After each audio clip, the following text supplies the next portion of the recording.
আসসালামু আলাইকুম viewers, welcome back to my channel. আজকে আমি আপনাদের জন্য নিয়ে এলাম খুবই সিম্পল একটা টক ডালের রেসিপি। নিশ্চয়ই আপনাদের কাছে অনেক ভালো লাগবে। এই রেসিপিটা আপনারা নর্মালি প্রতিদিনই রেডি করতে পারবেন। আপনাদের ভাতের সাথে, তরকারির সাথে এই রেসিপিটা আপনারা রাখলে দেখবেন খুবই ভালো লাগবে।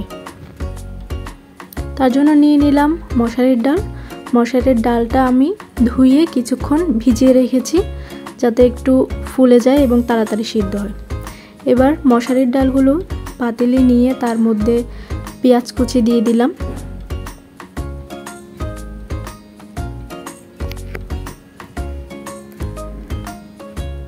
এরপর দিয়ে দিলাম ধনিয়া এবং হলুদ।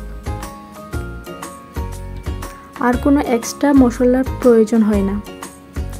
এরপর 3 কাপের মতো পানি দিয়ে একটু নেড়েচেড়ে আমরা ঢেকে দিব।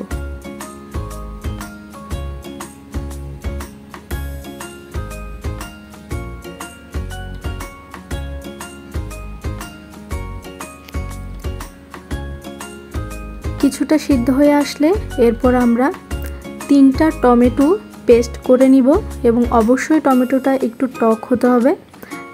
তা না হলে আপনারা জলপাই অথবা তেঁতুল ইউজ করতে পারেন।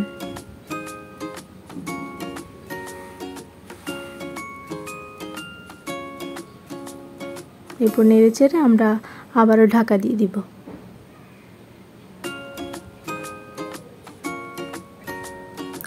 দেখুন ডালটা সিদ্ধ হয়ে গেছে। এবার আমরা ডাল ঘুটনি দিয়ে এটা ভালো করে ম্যাশ করে নিব।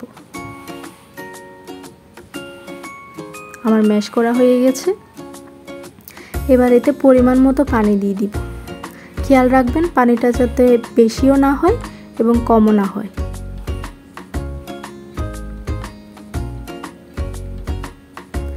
এরপর কয়েকটা কাঁচামরিচ দিয়ে ঢাকা দিয়ে দিব। চাইলে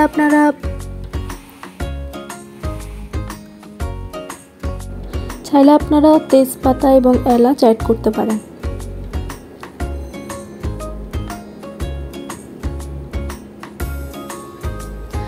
এবং যাদের গ্যাসের সমস্যা আছে তারা একটুখানি আদা অ্যাড করবেন, তাহলে অনেক ভালো ফল পাবেন।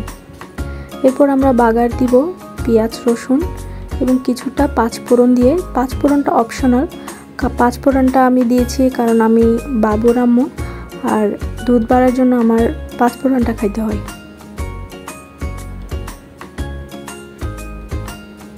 যাদের পাঁচফোড়নের টেস্ট ভালো লাগে না তাহলে আপনারা দিবেন না। এরপরে ধনিয়া পাতা দিয়ে পরিবেশন করুন।